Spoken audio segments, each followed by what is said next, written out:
오늘은 6.25 기념 민족화해 주일입니다. 그러나 저는 6.25가 기념이라는 말을 들을 때마다 이게 그나마 이게 문법적으로 맞는 것인지, 왜냐하면 제 가슴속에 잘 와닿지 않습니다.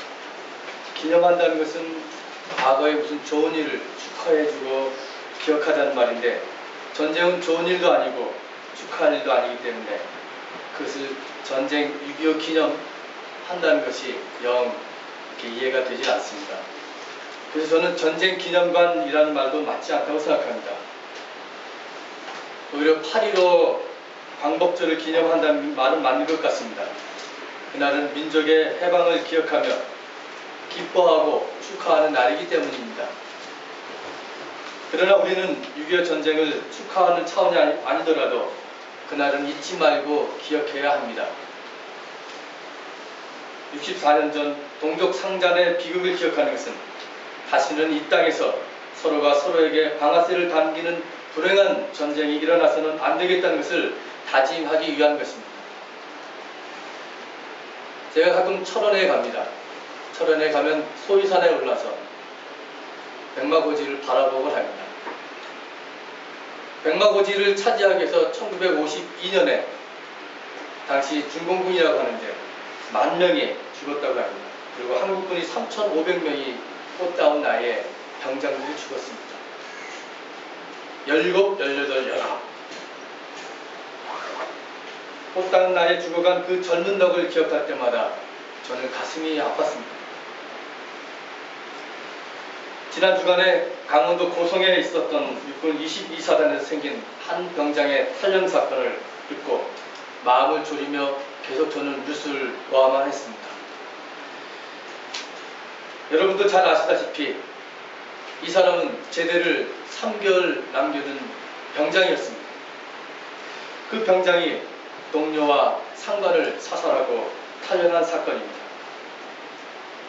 그 병장은 군 당국과 가족들의 설득에도 불구하고 자살을 시도했고, 그러나 다행히도 목숨은 건지고 병원으로 옮겨져서 지금은 조사를 받고 있다고 합니다.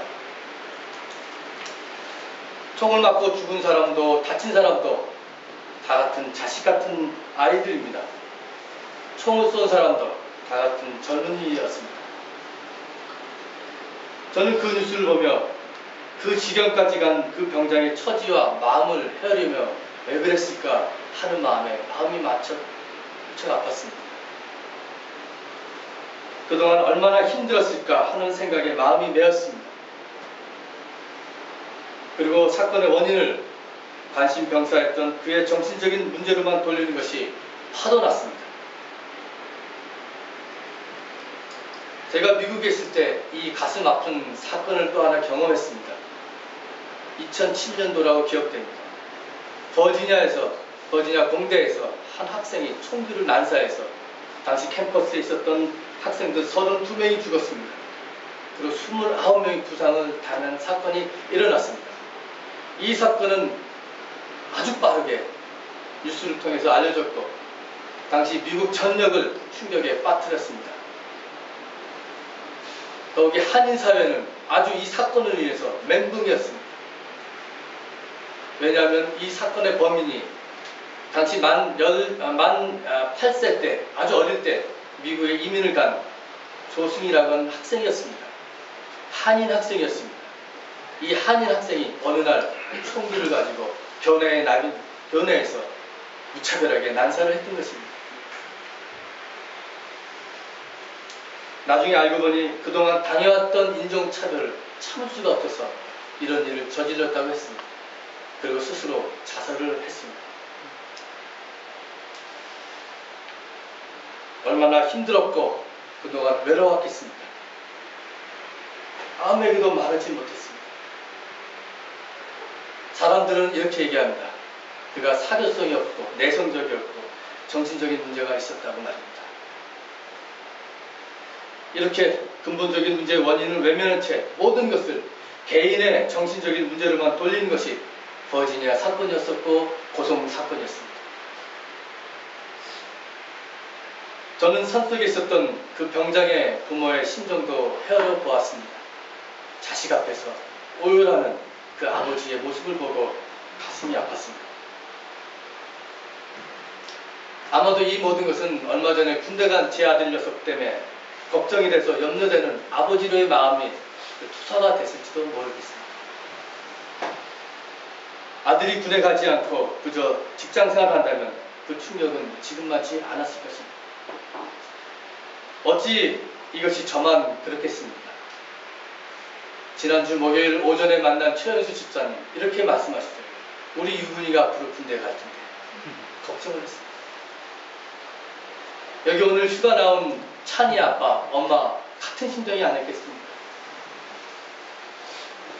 군대 간 종선이 할아버지도 마찬가지겠습니다. 앞으로 군대 갈 건이도 있고 다영이도 있고 담준이도 있고 또 누구 있습니까?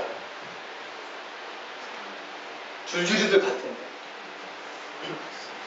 정말 이게 남의 일 같지 않았습니다. 도서관에서 열심히 공부해서 세계적인 젊은이들과 어깨를 나란히 하며 경쟁을 해야 될 아주 좋은 중요한 시기에 사랑도 하고 연애도 할 꽃다인 나이에 자기 의사와는 전혀 상관없이 군대에 가서 총을 쏘는 연습을 하고 그것도 같은 민족의 형제들을 죽이는 훈련을 한다는 것이 우리가 죄를 짓는 것 같았습니다. 오늘은 한반도의 화해와 평화를 위해서 기도하는 주일입니다.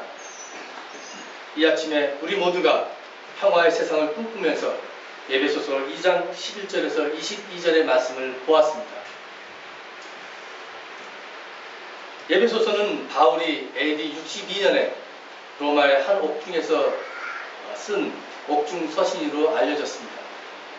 에베소서뿐만 아니라 빌립보서, 골로새서, 그리고 빌레면서가 다 옥중에서 썼다고 해서 옥중 서신이라고 말하고 있습니다. 특히 오늘 읽은 에베소서는 바울이 제2차 전도 여행 때 세운 에베소 교인들을 향해서 간절한 마음으로 썼던 권면의 편지입니다. 그 내용은 주로 부요함과 하나됨에 있었습니다. 바울은 말합니다. 모든 신자들이 그리스도로 말미암아 은혜와 상속을 받은 상속자이기 때문에 우리는 그 안에서 부요해져라. 은혜로 받은 새로운 삶이 우리 가운데 있기 때문에 우리는 부요함을 누리라고 하셨습니다. 반면에 동시에 주님도 한 분이요 믿음도 하나요 세로도 같은 세로를 받은 우리가 하나가 돼야 한다고 강조했습니다. 하나가 되라는 이 말은 에베소서 교회뿐만 아니라 당시 소아시아 지역에 있던 많은 교회들에게도 해당되는 말씀이었습니다. 왜냐하면 복음이 이제 예루살렘과 사마리아와 유대를 넘어서 소아시아 지역에 퍼져나가게 되고 그곳에서 많은 교회들이 세워지게 되었던 상황에 처했습니다. 그런데 문제는 이 이방인 교회에 유대인과 이방인이 함께 섞이게 되고 급기야 그곳에서 갈등이 생기고 문제가 생겼던 것입니다. 유대인과 이방인의 갈등. 지금은 우리가 아마도 이게 대수롭지 않게 생각할지 모르지만 당시 초대 교회에서는 아주 심각한 문제 중에 하나였습니다. 아무리 예수를 믿고 그리스도교 공동체 안에 들어온 사람이라도 유대인의 눈에는 이방인은 이방인이었습니다. 당시 유대인들은 그들이 물려받은 전통적인 사고방식과 그리고 율법주의에서 쉽게 벗어날 수 없었기 때문입니다. 그들이 가진 전통적 사고방식 중에 하나는 이런 것입니다. 예를 들면 유대인들이 하나님께 이런 기도를 드렸다고 합니다. 하나님, 제가 이방인으로 태어나지 않고 유대인으로 태어나게 해주셔서 감사합니다.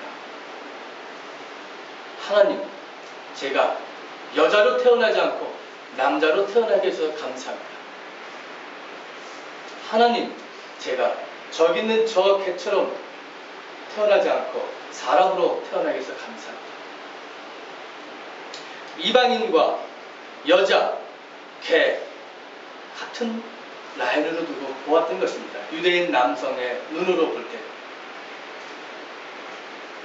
이런 면에서 유대인인 예수가 어느 날 갑자기 사마리아 여인에게 가서 내게 물 한 잔 달라 했을 때 깜짝 놀란 이방인의 여인의 모습을, 그 여인의 마음을 우리가 이해할 것 같습니다.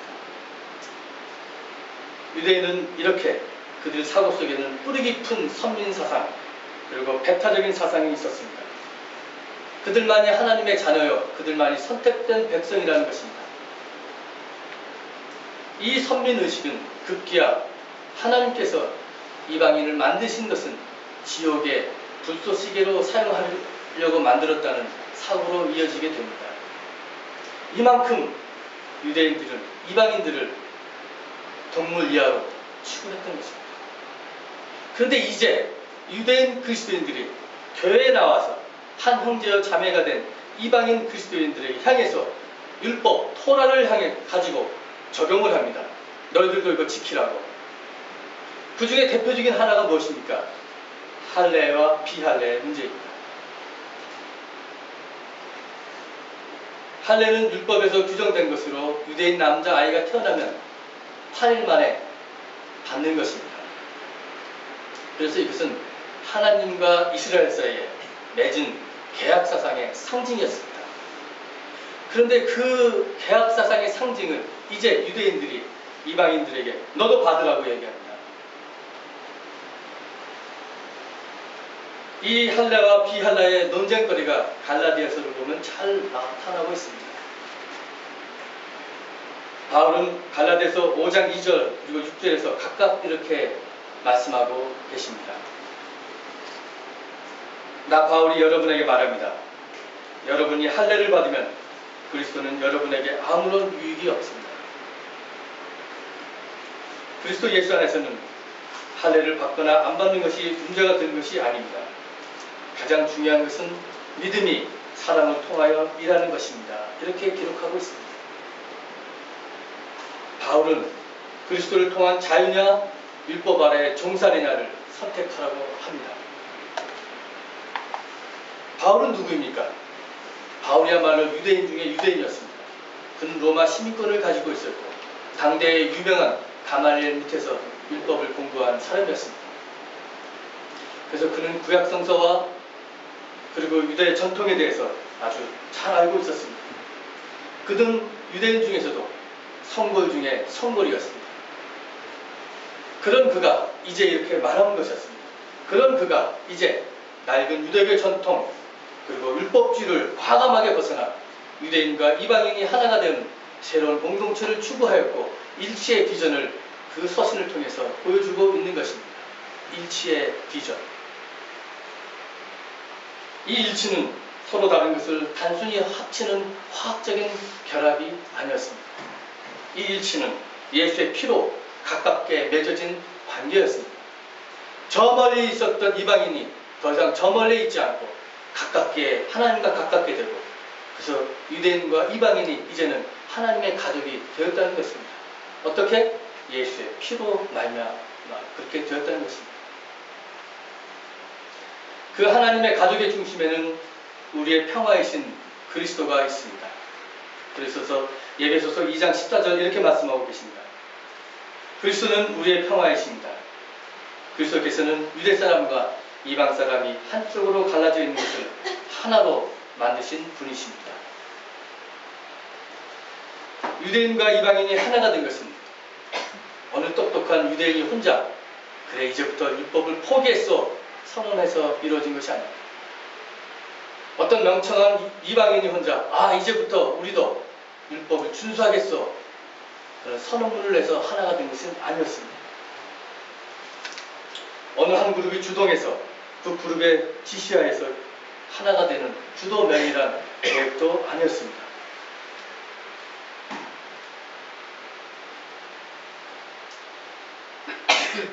그것은 평화의 그리스도 안에서 예수의 피로 하나가 된 것입니다. 그러므로 예수 안에서 하나가 된다는 것은 내 중심으로 하나가 되는 것이 아니라 십자가에 달리신 예수의 희생으로 하나가 되는 것입니다. 그분은 우리를 하나 되게 만드셨습니다. 그분은 유대 사람과 이방 사람 사이를 가로막는 담을 자기의 몸으로 허무신 분입니다. 그래서 원수된 것을 없애신 분입니다. 계명의 율법을 폐하신 분입니다. 15절에서 16절 말씀입니다. 원수된 것을 없애시고 여러 가지 조문으로 된 계명의 율법을 폐하셨습니다. 그분은 이 둘을 자기 안에서 하나의 새 사람으로 만들어서 평화를 이루시고 원수된 것을 십자가로 소멸하시고 이 둘을 한 몸으로 만드셔서 하나님과 화해시켰습니다. 주님께서는 자기 몸을 내어주셔서 원수된 것을 없애셨다고 하셨습니다. 주님께서는 당시 유대인과 이방인의 사이에 가로막는 담을, 율법의 담을 허무셨습니다. 유대인과 이방인을 민족적으로, 인종적으로, 성적으로 가르는 율법의 차별의 장벽을 허무시기 위해서 자기 몸을 내어주신 것입니다.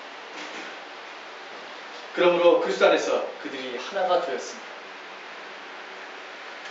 여러분, 그리스도 안에서 유대인과 이방인이 하나가 된 것처럼 우리도 하나가 되었다고 이 자리에 모였습니다. 한 하나님, 한 믿음을 고백하면서 같은 세례를 받으면서 이 자리에 모였습니다. 그러나 우리 가운데 원수된 것이 있습니까?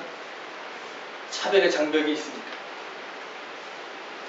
목회자와 평신도, 직분자와 비직분자, 남자와 여자, 오래된 교우와 새신자 사이, 혹은 세대 간의 사이에 하나됨을 가로막는 원수된 것이 있습니까?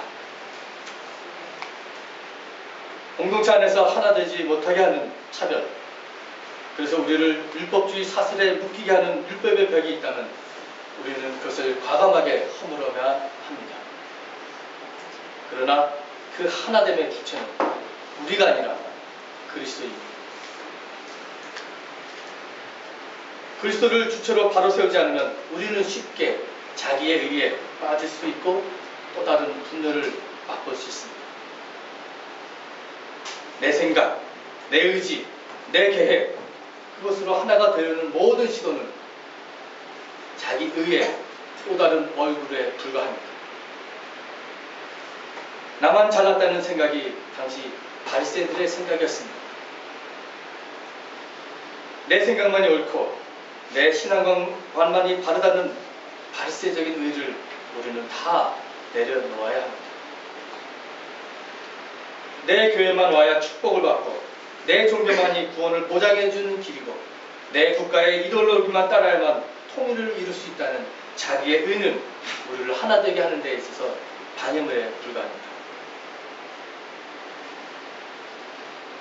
지구상의 유일한 분단 국가인 한반도에서 남과 북의 화해와 평화를 가로막는 율법주의 세력은 무엇입니까? 남과 북의 민중과 인민의 통일의 염원을 가로막는 정권이 율법이 될 수 있고 한반도에 아직도 주둔하고 있는 외국 군대의 세력이 율법이 될 수도 있습니다. 우리는 그 율법이 우리의 하나됨을 가로막는다면 이 원수되는 것을 없애야만 합니다. 그러나 그 주체는 그리스도입니다. 성경은 하나됨을 가로막는 모든 원수, 그것을 그리스도께서 십자가로 소멸시켰다고 하십니다. 분명히 선언했습니다. 어쩌면 이 말은 뜬구름 잡는 소리일 줄 모르겠습니다. 예수의 십자가 사건이 세민족교회를 하나로 만든다고? 남과 북 갈라진 조국이 그리스도 예수 안에서 그분의 피로 하나가 된다고? 아마도 제가 이렇게 얘기하면 부흥사의 그 말처럼 들릴지 모릅니다. 그러나 예배소서 기자는 분명히 말합니다. 그리스도 예수 안에서 원수된 것을 하나 되게 하고 소멸시킨 것은 인류를 하나로 만든 예수의 피로 가능한 것입니다. 그리스도의 십자가 역사만이 그것을 가능케 했다고 선언하고 계십니다. 그래서 전국적으로는 인간이 하나님과 화해되었다고 선언하는 것입니다. 저는 1997년 옛 동독 지역을 방문했습니다. 당시 1989년에 이미 베를린 장벽이 무너지고 1990년에 독일이 통일되었습니다. 그로부터 7년이 지난 시간 저는 동독 지역을 방문했습니다. 독일 교회 목사님들과 그 당시 저희 교단에서 온 여성들과 함께 동독 지역을 방문했습니다. 지금 정확하게 그 지역이 어느 지역인지 기억은 잘 못하지만 우리는 동덕 지역을 돌면서 교회도 방문하고 저녁 때 예배도 같이 드리고 찬양도 하고 또 토론을 했습니다. 근데 당시에 어떤 사람이 이런 질문을 했습니다. 독일교회 교인들한테. 독일교회는 독일 통일을 위해서 무엇을 했습니까? 근데 그 대답이 모든 사람을 놀라게 했습니다. 우리는 독일 통일을 위해서 아무것도 한 게 없습니다. 이 독일 통일이 이렇게 갑자기 이렇게 빨리 올 줄 몰랐습니다. 이렇게 얘기했습니다.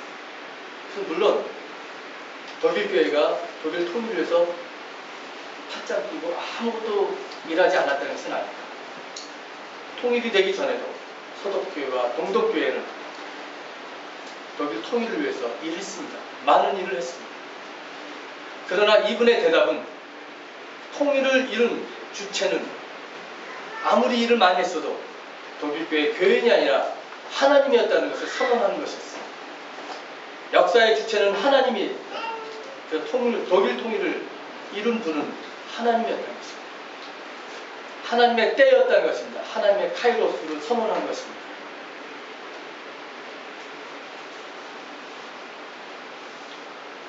하나님의 카이로스를 인식하며 분단된 우리 조국의 통일의 앞날을 생각하며 우리의 희망의 근원은 예수의 십자가의 사건임을 우리는 다시 한번 확인하게 됩니다. 하나님 아들의 고난의 상징이고 민중해방의 상징인 십자가에서 그 희망을 찾을 수 있는 것입니다. 그래서 예수 그리스도는 화해와 평화의 꿈을 실천하는 동기여 그 주체가 됩니다.